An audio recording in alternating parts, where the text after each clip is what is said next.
What up? I'm back with another one. You know what the oh man, not again. You know the moments I be doing, hey, it's legendary. Look, I told y'all I was doing a deep dive. I told you, right?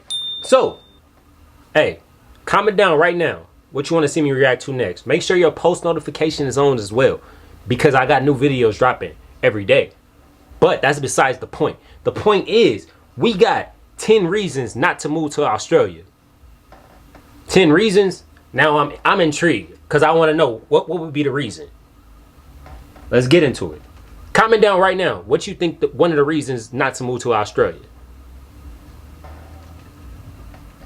G'day mates, how you going? Because today we're talking about the land down under, Australia. Okay. Is it a country? Is it a continent? Do kangaroos really just roam freely about? Sounds like fake news to me. But it's not. The world's sixth largest country is a giant 3 million square mile island continent stuck between the Indian and Pacific Oceans. And this strange geographic location is what makes Australia such an ecological and biological anomaly with so much diverse nature and wildlife unique only to the country. From Tasmania to the stunning beaches to the outback rain. I don't know if he popping bigging up Australia, or he telling me these are the reasons. Cause right now it seems cool. Like, all right, you got like unique animals only known out here. The fact that y'all really got kangaroos just moving around is just like, what do y'all do when y'all see them? Y'all move out the way? Like, has somebody ever tried to fight a kangaroo drinking? Do y'all have kangaroo fights? Like, think about it. In Great Barrier Reef, there is so much natural beauty to be found here. But not only is the nature stunning, Australia is also home to a few highly advanced cosmopolitan cities, with the two biggest cities, Sydney and Melbourne, routinely ranking among the top 5 best cities to live in the world. Speaking of which, let's hit 5,000 likes and I'll do a video on the top 10 best cities to live in the world. Anyways, it isn't hard to see why the Aboriginal and Torres Strait Islander peoples have lived here for over 60,000 years. Of course, the British also did their imperialist. Ah, that's very interesting. Because I was thinking they was just Samoan. Me personally, I always just thought they were Samoans. What do y'all consider yourself to be? Let me know right now in the comments. Like, what do y'all consider yourself to be? Aboriginal, Samoan, Black? What's more relatable to you? I ain't going off what he's saying. I want to know what you call yourself.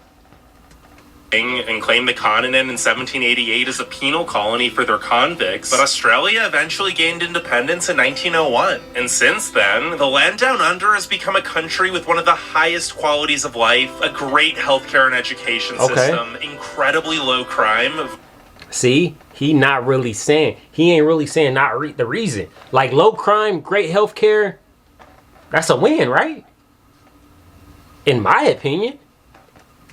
And welcoming residents, and an excellent economy with hardly any poverty. Nonetheless, only 25.5 million people actually live here, and less than 100,000 of those are U.S. expats. Wait, there must be a reason only 1,000 to 4,000 new Americans immigrate here each year, right? Well, maybe you'll find out in my top 10 reasons not to move to Australia. I thought that was the reason.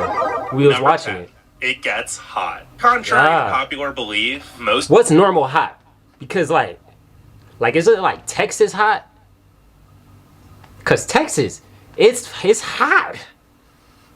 Like what would be like a normal like hot for y'all? Like 150? Like, is it always hot?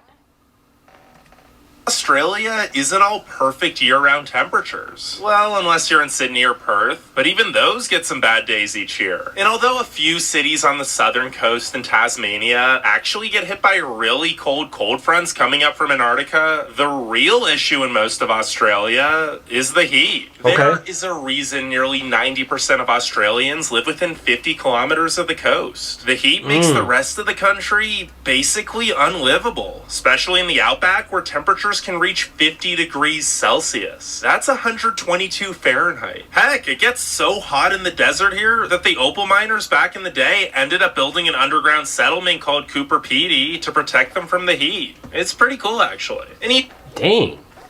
But y'all still, he still ain't tell me, like, what is a too hot temperature? Like,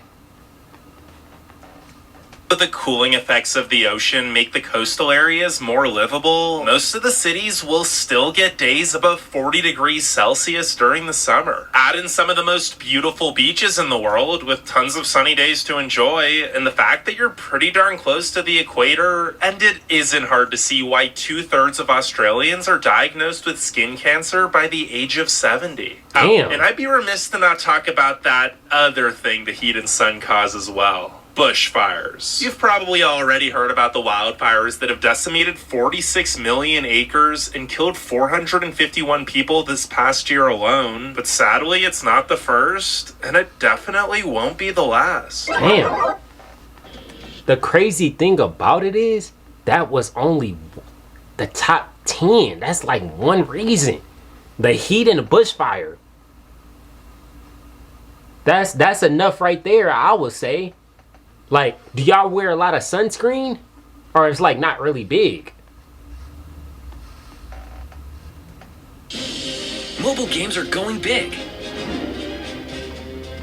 Play the official PC version of Clash of Clans with Number 9.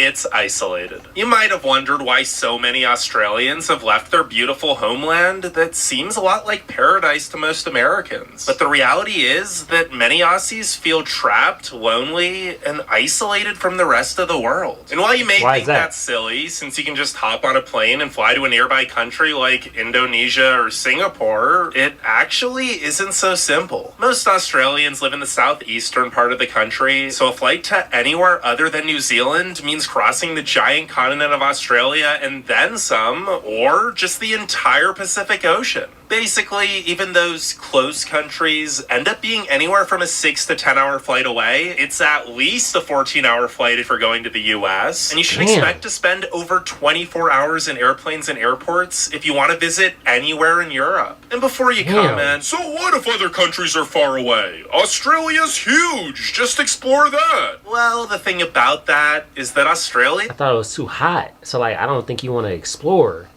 But, like, what do y'all do out there? Like, what's a good time to go out? Like, nighttime?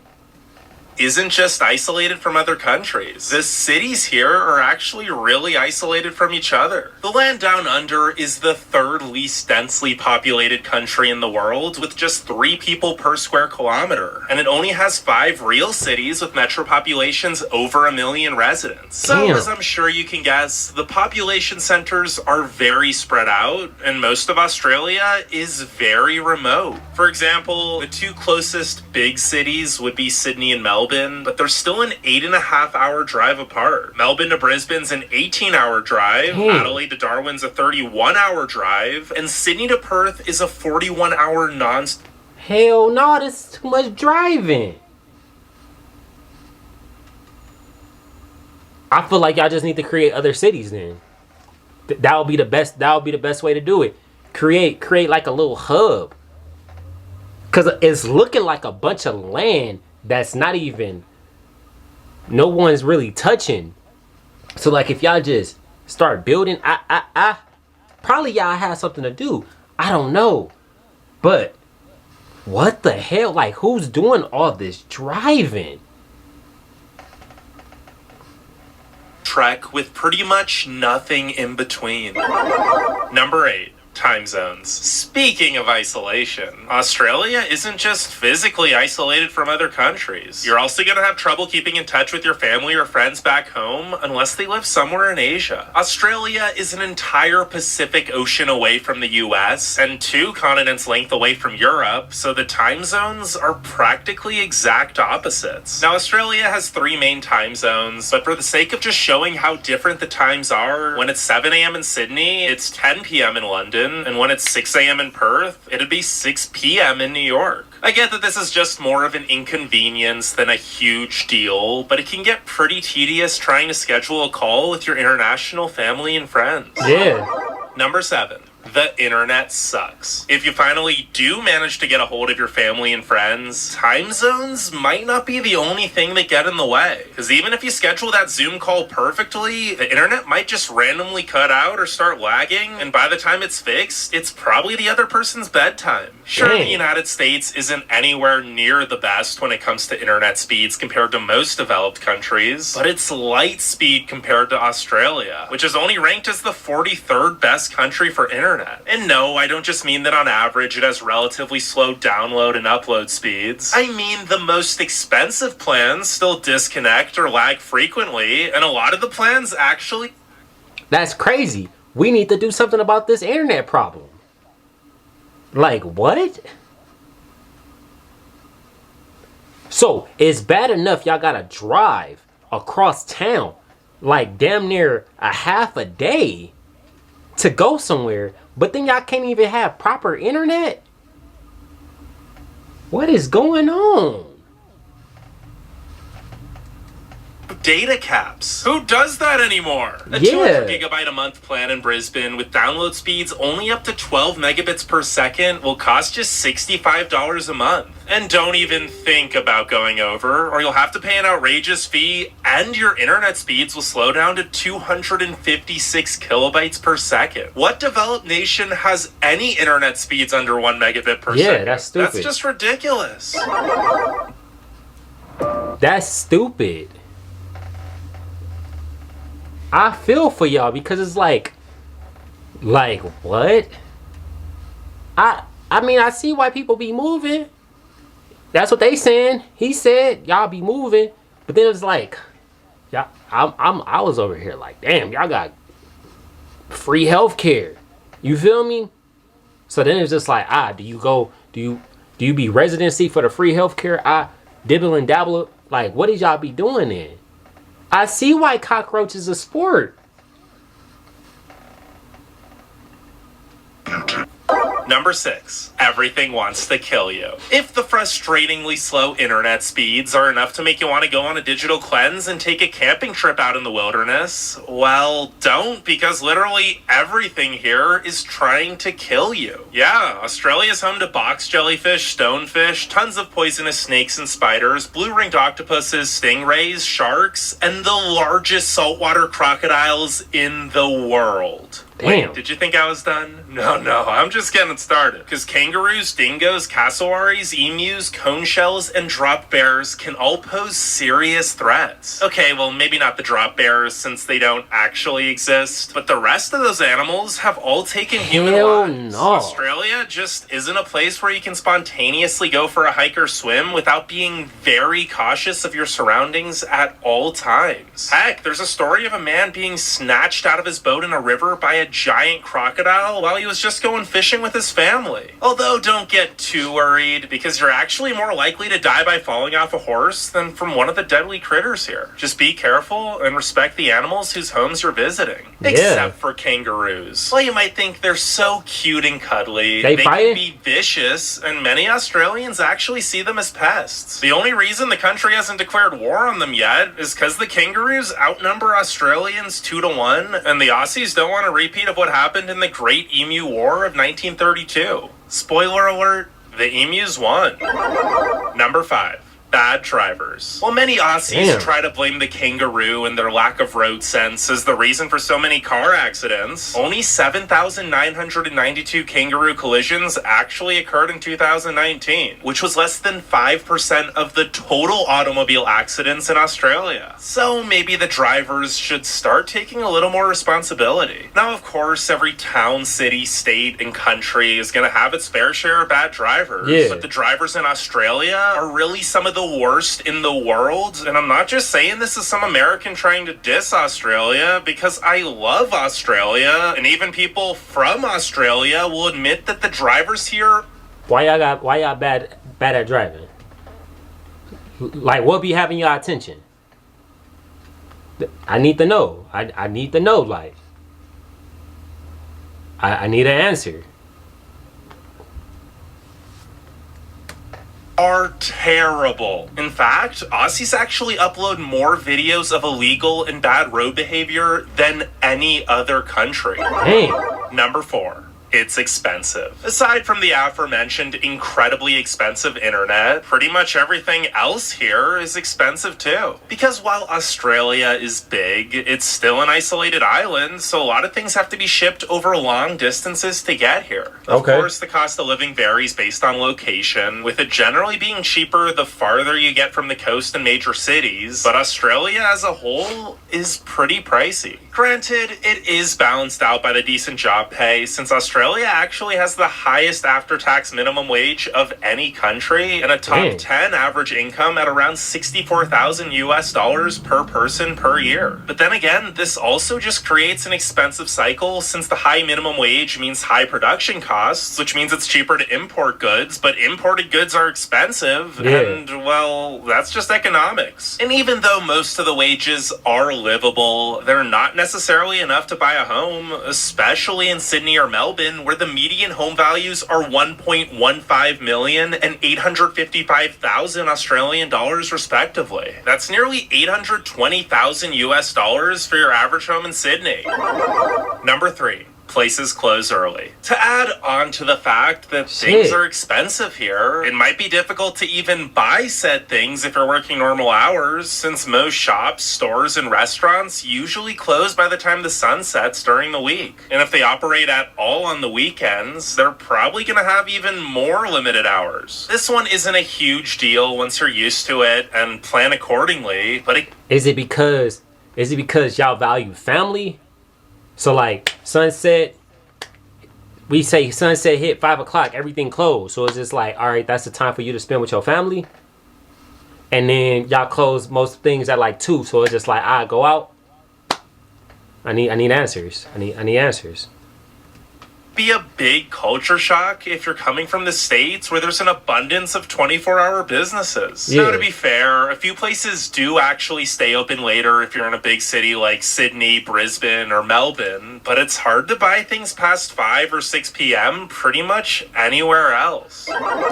Number 2. Poor mental health services. Despite their vivacious exterior, Australians usually keep their feelings to themselves. It's just not normal to talk about personal problems here, and the mental health of the nation is suffering for it. Now, there are free care options available for at-risk individuals, but since there's a shortage of psychologists, it's left many other people with no one to talk to about their problems unless they pay a lot of money out of pocket. And even then, many doctors and citizens as a whole aren't well educated in the case of mental health here, so good therapy isn't easy to find. 1 in 5 Australians between the ages of 16 and 85 have experienced mental health illness, and over 20% of young Australians struggle with depression or anxiety. Maybe the mental health issues here actually contribute to that risk-taking, fearless reputation most Australians have earned themselves, since it's kind of the culture here to just suck up your problems and pretend you're always having a good time. Now, before we get to number 1, make sure you leave a like and subscribe.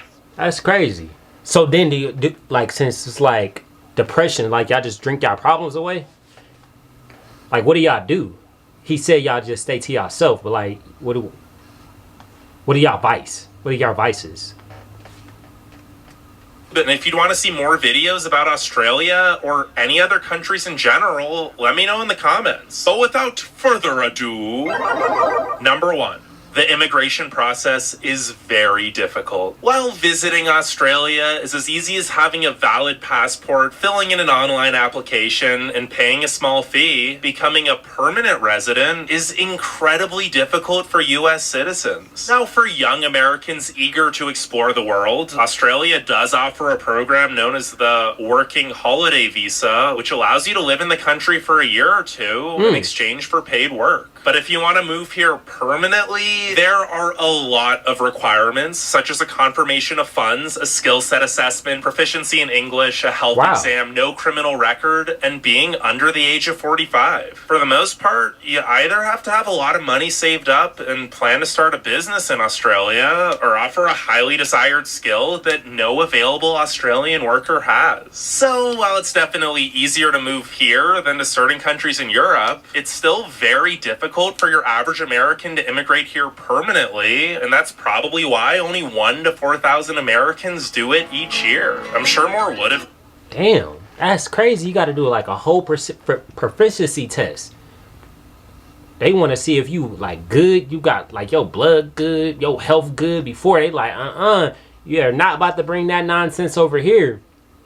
You bad English Americans, y'all not coming over here. Hey, the more you know. Hey, if you mess with the video, like, share, comment, subscribe, do all that. Comment down below right now what you think I should react to next. Until next time. Ayoo!